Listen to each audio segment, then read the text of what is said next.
Hey everyone, and welcome back for another deep dive. Sometimes the news cycle throws these curveballs at us, stories that just kind of weave together all these like totally random threads in the most unexpected ways. It's like what someone hit shuffle on current events or something. Exactly. And this time, we're talking about Hurricane Helene, the tech we use every single day, and, you guessed it, a few conspiracy theories, just for good measure. Sounds about right. So, ready to dive in? Let's do it. Where do we even start with something like this? Well, I think the best place to begin is with the undeniable. Hurricane Helene, it was brutal. Over 100 lives lost and millions without power. Yeah, pretty stark reminder of just how powerful nature can be. Totally. We've been looking through firsthand accounts, reports, the usual, even stuff on social media, just trying to understand the impact. And one thing is clear behind these huge numbers. There are real people whose lives were totally upended. People like, what was that story we saw about the young mother who had to evacuate? Avery Dull, right, from Hendersonville, North Carolina. Had to evacuate with her baby, and she's been glued to TikTok ever since, just desperately trying to get updates about her home and family. Heartbreaking. And sadly, it's something we see over and over again after these kinds of disasters. But it's not just the immediate danger. You're right. There's this whole other layer of like economic fallout that we're only just starting to grasp now, and this is where things take a turn for, well, the weird. That's how we ended up in Spruce Pine, North Carolina population, 2,194. Spruce pine. Yeah, you wouldn't think a small town tucked away in the Blue Ridge Mountains would suddenly be making global headlines. Right. It's known for its art scene and like gorgeous mountain views. So what could this charming little town possibly have to do with the global tech industry? It's all about what's under the surface, literally. Spruce pine sits on America's only source of ultra-high purity quartz, a resource so vital that calling it quartz almost feels like an understatement. Wait, hold up. Are you saying this tiny town in the middle of nowhere is sitting on a gold mine of rocks and that the entire tech world relies on these rocks? Essentially, yes. We're talking about a level of purity here that's almost impossible to comprehend. This quartz is so flawless, so unbelievably pure, that it's used to make the crucibles used in semiconductor and solar panel manufacturing. Crucibles, those are. Hold on, remind me what a crucible is again. It's like a high-tech oven for computer chips? You're not wrong. It's a specialized container, incredibly high-tech, that can withstand the insane heat and needs to be absolutely 100% pure, especially when you're talking about making the tiny components that power, well, everything these days. So like our phones, laptops. All of it. Yeah. Semiconductors, solar panels, all of it. Mm. We're talking about technology that needs such a crazy level of precision that even a single atom out of place can completely ruin the whole process. So we've got this one tiny town, right, that's basically responsible for the super pure quartz that we need to make, everything. Our phones, our laptops, even solar panels. And then Hurricane Helene just slams into the region. I'm kind of starting to see where this is going, and it's not looking great. You got it. The reports from Spruce Pine have been, well, pretty concerning. Both of the big quartz mining companies there, Quartz Corporation and Sybil Co., they had to shut down completely on September 26th. Okay, not ideal, but I'm guessing those companies have some sort of backup plan, right? They wouldn't just operate without a safety net, would they? They do, but it's not a perfect system. Chip makers usually keep a certain amount of this high-purity quartz in stock, just because they know how important it is. They're not going to, like, run out tomorrow or anything. Okay, that's something at least. But how long are we talking about here? What happens if those mines are offline for weeks or even months? Well, that's when things could get a little messy. We could be looking at some major delays in manufacturing. Everything from the latest phones and computers to electric cars. Exactly. Semiconductors are everywhere these days. That demand just keeps growing. What about the solar industry? We were just talking about how we need these crucibles to make solar panels, too. Right. If this shortage of high-purity quartz drags on, it could really throw a wrench into the global push for, renewable energy and all that. So, yeah, this isn't just about tech anymore. We're talking about a ripple effect that could impact, like, everything. So we've got potential global economic meltdowns, supply chains going haywire. This is starting to feel like a disaster movie, except, it's actually happening. Definitely highlights just how interconnected our world is now and how vulnerable all of it is to these disruptions in critical supply chains.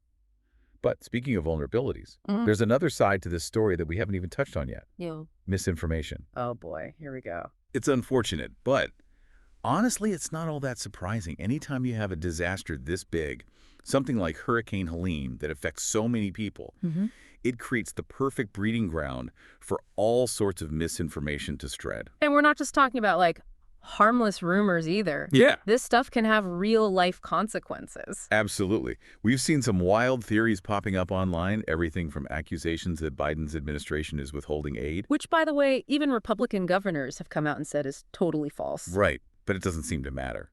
And then you've got those theories that the hurricane was, like, intentionally created by the government. Oh, yeah, right. The whole HAARP thing. Wasn't that some kind of weather control weapon or... It sounds like something out of a comic book, but No. that's actually a real thing, yeah. HAARP stands for High Frequency Active Auroral Research Program. And it's a real research facility, but it's not what people think it is. HAARP studies the ionosphere. That's that layer way up high in the Earth's atmosphere. You know, the one that protects us from solar radiation and all that. Right, the ionosphere. Okay, got it. So less controlling the weather, more scientific research. Exactly. HAARP is essentially just trying to understand how this layer of the atmosphere works. Yeah. It's like listening to the Earth's heartbeat, not controlling it. Okay, that makes a lot more sense. Still doesn't explain how it could control hurricanes, though. It can't.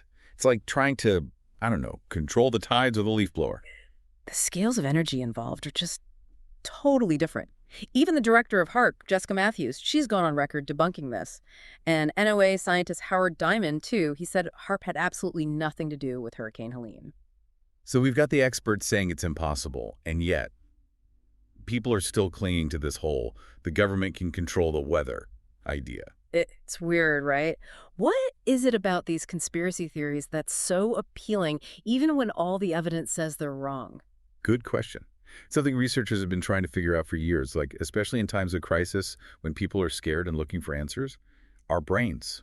They prefer a bad explanation over no explanation at all. There was actually a study back in 2019 about Hurricane Dorian. Another hurricane, another round of conspiracy theories? Exactly. Social media was full of rumors and misinformation back then, too. Wild. It's almost like our brains are hardwired to look for patterns, even when they aren't really there. Right. And with social media these days, especially platforms like X, you know, what used to be Twitter, all these unverified claims get amplified so quickly. It's getting harder and harder to tell what's real and what's not. It's like when there's no reliable information, people will latch on to anything, even if it makes no sense. And speaking of things that don't make sense, that brings us to another theory making the rounds online. This one connects Hurricane Helene to another valuable resource, lithium. Lithium! Okay, now we're going from weather control to, what, electric car battery conspiracies? This just gets weirder and weirder. Lithium. Okay, so we're going from weather control conspiracies to, what, electric car battery plots? This is a wild ride. It really is, isn't it? So there's this theory going around, right, that Hurricane Helene, that it was deliberately steered or, get this, maybe even manufactured to clear land for, you guessed it, lithium mining operations. Wait, hold on. People are actually claiming that the hurricane was like an inside job to benefit the lithium industry? That seems far-fetched, even for the internet. I know, right? Yeah. It sounds totally crazy, but there's just enough real-world stuff happening, you know, to make it seem, well, maybe not plausible, but not totally bonkers either. Like, the demand for lithium, it's exploded recently. Makes sense. It's in everything these days. Electric car batteries, phones. Exactly. And there's a lot of pressure, especially here in the U.S., to, you know, make sure we have enough of it. Right, got to secure those supply chains. Everyone's talking about it. But what does any of this have to do with Hurricane Helene? So we did some digging, and it turns out there's this proposed lithium mine in North Carolina, right in the path of the storm. Okay. Yeah. Piedmont Lithium, that's the company they've been working on, something called the Carolina Lithium Project over in Gaston County. Gaston County, that's... I think I mentioned it. It was right in Helene's path. The project basically aims to get lithium from this area called the Carolina Tin Spodumene Belt, which, you know... famous for its lithium deposits. Exactly. Yeah. So you've got this potential lithium gold rush happening, right? A hurricane tears through the exact same area, and suddenly conspiracy theorists are putting 2 and 2 together. Right, 2 + 2 = 5, as Yeah. always. Pretty much. Look, is it the most ridiculous thing we've ever heard? No. But here's the thing. There's absolutely zero evidence that Hurricane Helene was anything other than a natural disaster. These theories just, they feed off of people's fears. It's like when something this big and scary happens and there are no easy answers, people want someone or something to blame. Totally. We want to believe there's a reason, even if it's a crazy one. Yeah. But it just highlights how important it is to, you know, think critically about stuff, Yeah. especially things we see online. Just because something sounds plausible doesn't mean it's true. 100%. So as we wrap up here, I guess the big question is, what do we do with all this? How do we navigate this world where there's so much information, so much misinformation, and honestly, so much uncertainty? Well, for starters, be informed. Don't just rely on like one source for your news. Check things out, look for credible sources, get different perspectives. And don't be afraid to be a little skeptical too. Right. If something sounds too good to be true or too crazy to be real, it probably is. Solid advice for life in general, I think. Well, on that note, I think that's about all the time we have for today's deep dive. It's been intense, to say the least. Definitely a lot to unpack. But that's what we do here, right? We dig deep, try to make sense of the chaos, and hopefully get people thinking a little differently about the world around them. And hey, sometimes we even uncover a conspiracy theory or two along the way. As always, thanks for listening, and we'll catch you next time for another deep dive.